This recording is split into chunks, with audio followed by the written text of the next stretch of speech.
participó en un delito, pero debe establecerse probatoriamente como acto propio de la persona jurídica, no a la colombiana, que aquí decimos es que el representante legal hizo indeciso, por ende proceda a suspenderle. No, lo que vamos a decir es usted, persona jurídica, no tenía un programa de cumplimiento, tenía un programa de cumplimiento chimbo.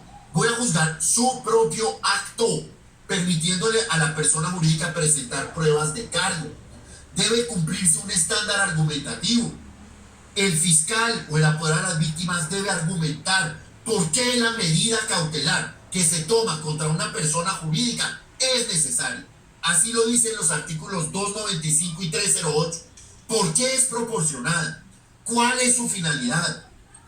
¿Cuáles de los fines del artículo 308 son los que se cumplen, privando de la libertad de actuación a la persona jurídica? Y solo podemos tomar una decisión cuando esos estándares hayan estado satisfechos. Esos son los presupuestos. Pero adicionalmente, miren lo absurdo en la siguiente diapositiva de la legislación colombiana. Dice, bueno, en una medida cautelar la pueden suspender. Bueno, muchas gracias. Y lo siguiente que sabemos es que en la sentencia la liquidan. En términos de personas humanas, eso significa que le imponen una medida de aseguramiento y volvemos a saber de ella cuando le imponemos la pena de muerte. Eso no supera el más mínimo estándar de control de convencionalidad. Por ello, a partir de la audiencia del artículo 91, la persona jurídica, ella y su defensor han de ser tomados como intervinientes o como partes dentro del proceso. Y deben actuar a lo largo de la actuación, dentro de la audiencia de acusación, dentro del juicio oral, aparte del procesado. Y deben tener la facultad de alegar de conclusión. Porque de lo contrario lo que estamos legitimando es que a la persona jurídica le impongan la pena de muerte cuando ni siquiera la dejaron participar del juicio. Miremos la siguiente diapositiva. Solamente podrá tomarse una medida definitiva contra una persona jurídica cuando se le ha respetado su derecho a la defensa material y a la defensa técnica. Procedida la medida cautelar, ha de estar presente en la actuación, teniendo iniciativa y controversia probatoria. Si la defensa jurídica no asiste a la audiencia del artículo 91, a la de suspensión o a la definitiva, debe estar representada por un defensor de su elección, o si no, un defensor público o un defensor de oficio, por supuesto. Debe permitirse que la persona jurídica interponga todas las decisiones contra las medidas que le resulten contrarias. Nada de esto está en nuestra legislación. Y yo les pregunto a ustedes, ¿serían capaces, amigos penalistas, de condenar a un ser humano a muerte sin haberle permitido participar del proceso, sin haberle permitido la controversia probatoria, el ejercicio de los recursos, que lo esté defendiendo probablemente su verdugo? Seguramente no. Conclusión: hay un serio déficit de garantías frente a la persona jurídica y la única forma de resolverlo es a través de la creación de un modelo de responsabilidad penal de las personas jurídicas. Pero si lo que hemos visto es miedoso, miren la siguiente diapositiva. La ley 1778 dice que cuando condenan a un representante legal por soborno transnacional, de inmediato se multa a la persona jurídica, de inmediato se publica la sanción, de inmediato se le dispone pagar esa publicación y no puede recibir cualquier tipo de incentivo durante 5 años porque condenaron a uno de sus directivos. Esto es espantoso. Cuando un directivo de una empresa es condenado por corrupción o hace un principio de oportunidad, la persona jurídica de inmediato queda sancionada sin poder contratar con el Estado. Lo que yo veo en Colombia, y esto lo dice esta diapositiva, es que rige un modelo vicarial a la inversa. O sea, aquí la persona jurídica, sin tener el más mínimo chance de defenderse, está respondiendo automáticamente por los hechos de su representante legal. Y es por ello que yo considero que es necesario, miren en la siguiente diapositiva, que se establezca la responsabilidad penal de la persona jurídica. Es curioso, pero a la persona jurídica le va mejor en el proceso penal le va mejor en el proceso penal que en el proceso administrativo. Esa es la triste realidad. Mientras la persona jurídica siga respondiendo por los hechos de sus directivos, sin más, pues se le están violando todos sus derechos fundamentales. Miremos la siguiente diapositiva. Usted no he podido verlo, pero supongo que muchas de las preguntas son dogmáticas. Hablemos de la culpabilidad, del dolo. Bueno, listo, aquí va. La responsabilidad penal de las personas jurídicas se fundamenta en el hecho propio del ente colectivo, que consiste en no contar con sistemas de cumplimiento eficientes para la prevención, investigación y sobre todo planes de mejoramiento en hechos de corrupción. Ese hecho es un hecho individual y es ajeno a lo que hayan hecho los agentes individuales. Así lo demuestra la sentencia que aquí les copio, donde se condena al Fútbol Club Barcelona por un prolongado fraude fiscal, pero se absuelve al presidente. Los programas de cumplimiento, cuando son anteriores, la empresa tenía un programa de cumplimiento. Eso es una causal de justificación. Es lo mismo que la legítima defensa o el estado de necesidad justificante. Si existen, son una causal de justificación cuando claramente son buenos. Cuando existen pero son un papel, como sucedió en el caso FIFAgate, donde la línea a la que la gente hacía a las llamadas para denunciar actos de corrupción era un teléfono donde no contestaban. Es decir, está el programa de cumplimiento, pero no funciona.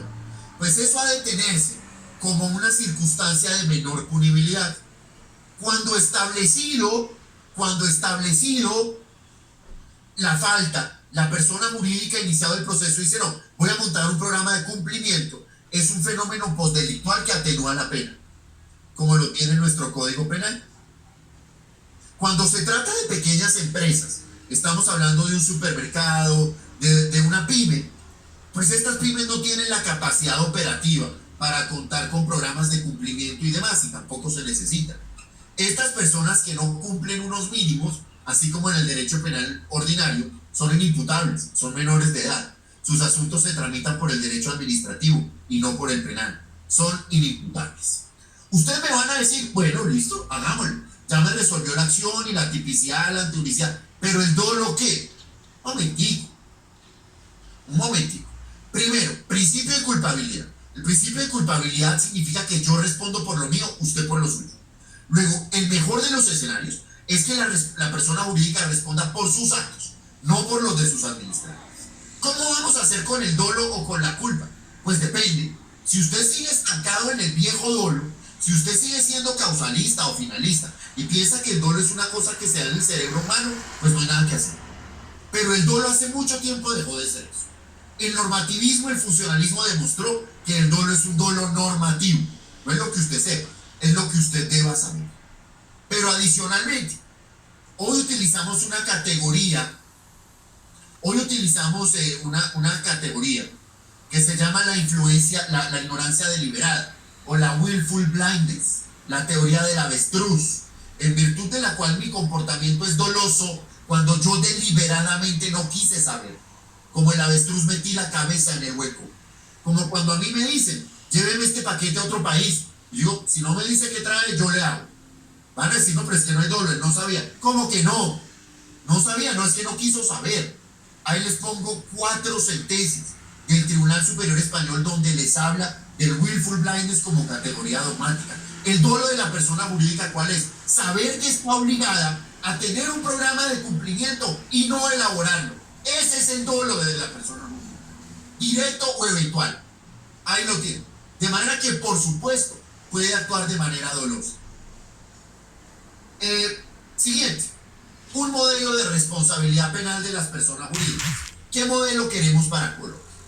¿Queremos un modelo abierto, como es el modelo anglosajón, o un modelo limitado, que es el europeo? ¿A qué hago referencia con esto?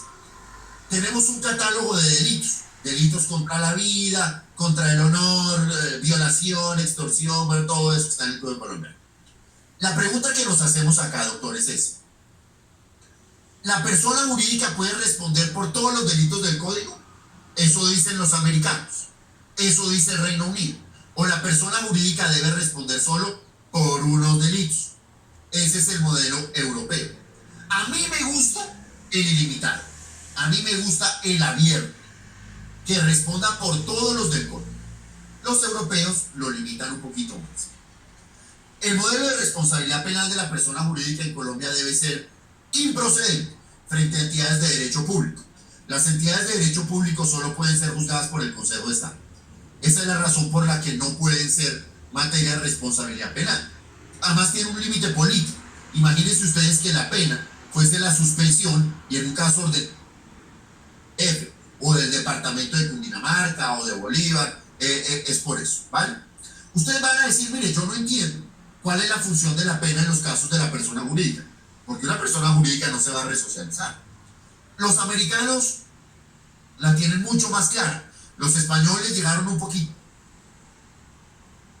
Penal de las personas jurídicas no pretende llegar a una condena, no busca llegar a una condena, busca que con el efecto simbólico intimidatorio de la actuación se lleve a cabo un principio de oportunidad que abra el espacio a una justicia restaurativa que emite un delito y dé paso a un verdadero proceso de justicia restaurativa.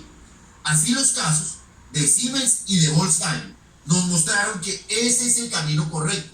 Ninguna de las dos fue condenada a multa, no, pagaron una multa, pero se comprometieron a implementar programas de cumplimiento, a llevar a cabo programas sociales que permitiesen eliminar los efectos del delito. Los españoles en su legislación actual no tienen el principio de oportunidad. Por eso les tocó llevar el proceso hasta el final y condenar al Barcelona Fútbol Club al pago de unas multas, cuando la solución integral pues no se dio. Es que este es un verdadero cambio de justicia penal en torno a entender que la pena aquí cumple una función simbólica de prevención especial positiva, que además yo creo que es la correcta, pero que adicionalmente lo que hace es abrir el tránsito a un modelo de justicia restaurativa. Por último, la persona jurídica como víctima. Por último, miremos esta primera diapositiva. El Código de Procedimiento Penal colombiano habla de que la víctima es un interviniente al que se le da toda una serie de garantías. Y en el artículo 340 del Código dice que es en la acusación en la que se reconoce la condición de víctima. En una interpretación sistemática del Código tendríamos que decir lo siguiente: una cosa es la acreditación de la víctima y otra cosa es el reconocimiento. Yo me acredito como víctima cuando voy al despacho del fiscal o del juez o de la JEP o donde quieran y digo, sí, buenos días, este es el poder que me dio la empresa, aquí está. Ahí me acredito como víctima y comienzo a actuar. Pero para que pueda actuar en el juicio, es presupuesto de la estructura del proceso que a mí se me reconozca como víctima. Eso no es a la colombiana, que en la acusación decimos, leamos la acusación y todo el mundo le pone a leer ese papel. Aclaraciones, no, bueno, listo. Nulidades, no, bueno, listo. La víctima es este. Eso es chivo. Me están dejando por fuera el reconocimiento de la víctima. Es decir, usted explíqueme por qué es víctima acá. ¿Por qué usted se legitima para intervenir en la actuación? Los procesos penales donde no se haya dado el debate sobre el reconocimiento de la víctima y no se haya dado curso a los recursos sobre la decisión son nulos desde la audiencia de acusación. Luego la víctima ha de ir a la audiencia de acusación a argumentar por qué ella puede intervenir. Y si no es así, hay una nulidad de pleno derecho. Entonces nosotros vemos que en Colombia las empresas van llegando y dicen, sí, buena, yo soy la víctima, aquí está el poder, y de una vez quedé reconocido y quedé admitido y arranque a intervenir. No, un momentito, yo soy un funcionalista a ultranza, gracias a Jessy Reyes, a Manuel Grosso y a Manuel Cancio, que fueron quienes me sedujeron por esto. Y en ese sentido, no solo cambiamos todas las reglas de la imputación, sino que también hablamos de la víctima dogmática. Víctima no es quien sufre un perjuicio, punto. Víctima es aquella persona que sufre un perjuicio a pesar de haber tomado todas las medidas para evitarlo. Eso es muy diferente. Luego, cuando la empresa va como víctima ante el juez, le dice, mire, es que este era mi presidente y estaba traficando con información, solo la convierte en víctima. Lo que tenemos que decirle de automático es, venga, momentico, tenía programas de cumplimiento para evitar eso. Usted tenía una normativa, un programa de ética. Usted tenía una estructura interna que previniera eso. No sé de qué me habla, señor juez. Permítame, con usted nos vemos en el juicio, pero como acusado, no como víctima. Víctima, empresa es víctima cuando ella ha tomado todas las medidas para evitar el hecho lesivo. De lo contrario, no. Vamos a concluir. Conclusiones. La responsabilidad penal de las personas jurídicas es un asunto que, si bien fue debatido con anterioridad, hoy en día es algo en lo que hay consenso, que es una realidad que se ha impuesto y que es una muestra más de cómo ha avanzado este proceso expansivo o colonizador de los sistemas del common law en modelos como el nuestro. 3 modelos existen sobre responsabilidad penal de personas jurídicas. Los que lo afirman, que hay un modelo vicarial o un modelo de autorresponsabilidad, los que la niegan y los mixtos. Siguiente. En el derecho penal colombiano tenemos 2 propuestas que nunca fueron leyes.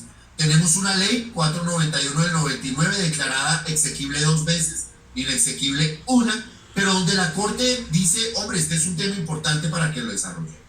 Desde 1997 y hasta hoy tenemos un modelo mixto, a pesar de existir disposiciones de soft law que indican pues que debería ser de otra forma. La responsabilidad penal siguiente gravita sobre los deberes incumplidos, especialmente los deberes negativos, puntualmente el deber de competencia por organización, en virtud del cual la empresa debe estar normativamente elaborada para prevenir este tipo de sucesos. Siguiente. Otro de los espacios es la necesidad de contar con programas de cumplimiento como modelos de autogestión y prevención del derecho penal. Miramos la siguiente. Colombia cuenta con un amplio catálogo normativo que establece los programas de cumplimiento como obligatorio o como buena práctica comercial. Consideramos entonces que existen serios argumentos desde todos los tipos. Primero, la empresa es un agente determinante dentro del modelo económico que le dispensa grandes beneficios económicos, siendo necesario que exista una correlativa responsabilidad. Las empresas son protagonistas en la afectación de intereses individuales, difusos y colectivos, siendo necesaria una responsabilidad suficiente. Tercero, la necesidad de delimitar el hecho individual del hecho colectivo.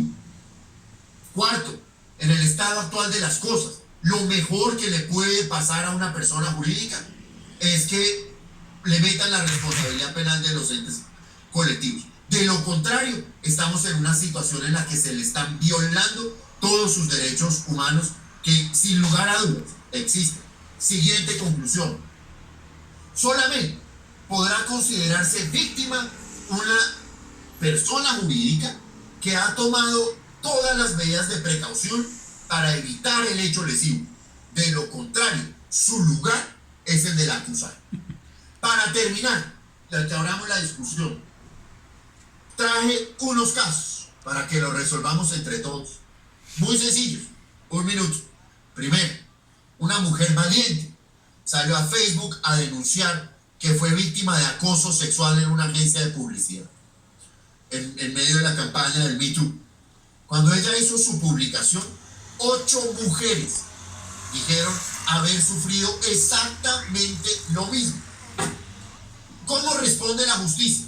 Bueno, pues metamos presos a los 3 acosadores y ya, déjelo así, y entonces el resto de mujeres que vayan a que la sigan acosando. ¿Qué haríamos en el mundo? Un momentito, usted tiene que tener un programa de cumplimiento con un canal de denuncias, un modelo de investigación, una documentación, un programa de mejoramiento para que en esta empresa no haya acoso sexual. Si la empresa no cuenta con ese modelo de prevención del acoso sexual, es una empresa criminal que favorece esos hechos y debe responder por el delito de acoso sexual la empresa. Los bandidos que acosaron también, hay corresponsabilidad. La empresa Volkswagen, de manera deliberada, modifica los estándares de emisión de gases para vender más vehículos.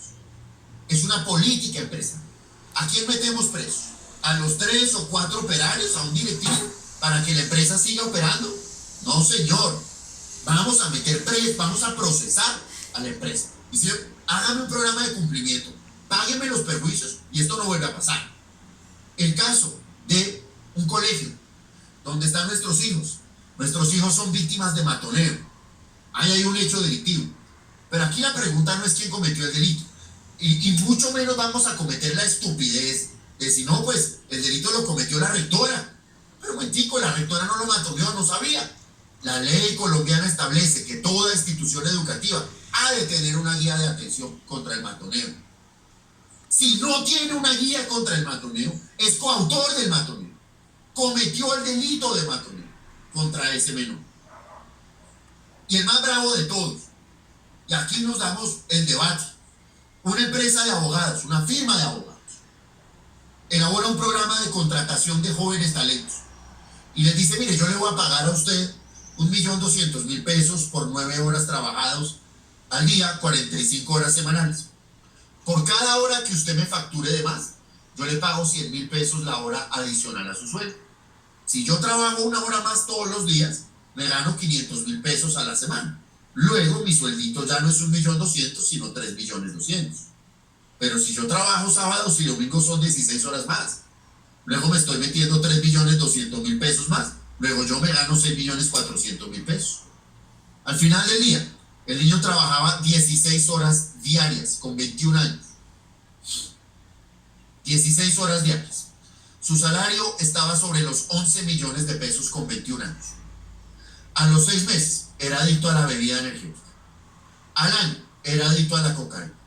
Al año y medio era un cadáver. ¿Y qué dice el abogado? Y digo, doctor, me lo tenían trabajando 16 horas diarias. ¿Qué responsabilidad le cabe aquí a nadie? Y el abogado me dice, no, esto es una tragedia. Oiga, yo lo siento mucho. Si acaso, pues demandemos o miremos. Oiga, viejo, no. Es que en Colombia existe la ley 100 que habla de la política de prevención de riesgos laborales. Usted tiene que tener una persona que se dé, y la prevención de riesgos laborales no es hacernos masajes los unos a los otros los fines de semana y poner unas cosas en los baños. Es una política de prevención de riesgo laboral. No es posible que un tipo haya estado año y medio metiéndose 16 horas diarias de trabajo y usted primero no se dio cuenta y segundo no hizo nada. Luego usted empresa cometió el delito de homicidio preterintencional. Quiso lesionar y mató. Muchísimas gracias a todos. Brillante, Francisco, muy bien.